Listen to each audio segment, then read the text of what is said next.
Welcome back to the Camilla Tominey Show on GB News. I'm joined in the studio now by Suella Braverman, the former Home Secretary, newly elected Tory MP, one of 121. Suella. Absolutely. So this is interesting to watch as Suella appeared on GB News, asked directly if she's running to be leader of the Conservatives. Here's her reply. Can we just cut to the chase? Are you standing? Oh, gosh.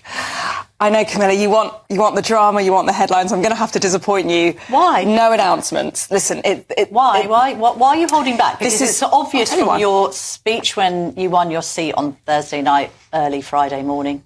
I want to briefly address the result in the rest of the country. And there is only one thing that I can say. Sorry. I'm sorry. I'm sorry that my party didn't listen to you. It's been obvious from some of the op-eds you've written before the election. Laura, I'm fed up of performance art politics. I've watched colleagues in the Conservative Party strike poses, write inflammatory op-eds and say stupid things they know have no evidence for. It's certainly obvious from what you've written in the Sunday Telegraph today that you are, to use the press expression, on manoeuvres. So why not just confirm that you want to lead the party? Listen, because unlike 2019 and unlike in 2022, we have the luxury of being in opposition. There is no urgency.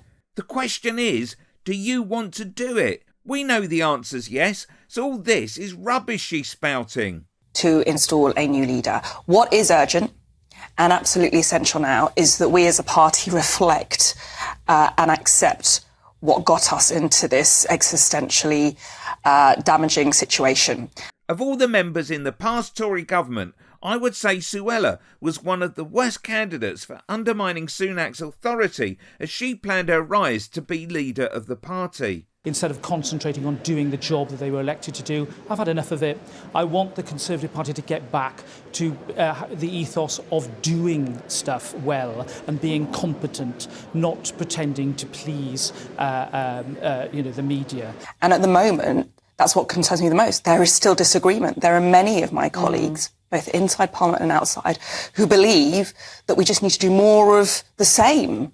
That's what concerns me. Have they said that yet? I mean, the counter-argument to this would be that you are being disagreeable. You know, it wasn't helpful to Rishi Sunak throughout the campaign to have you sort of like lobbing grenades in.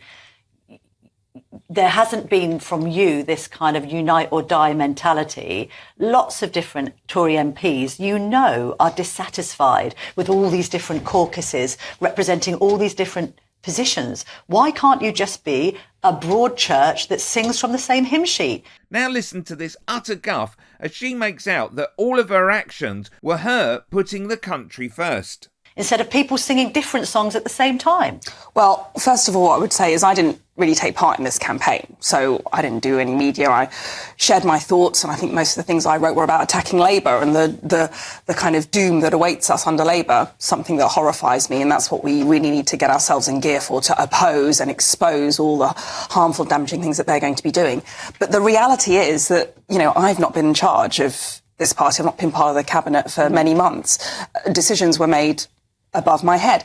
But I think the point with that, and the point you're making, is, you know, if they're making mistakes, it is incumbent on some of us, at least, to point out some of those mistakes I'm making. I did it privately for many years. I wasn't listened to. Sometimes you need to say things and they need to be heard.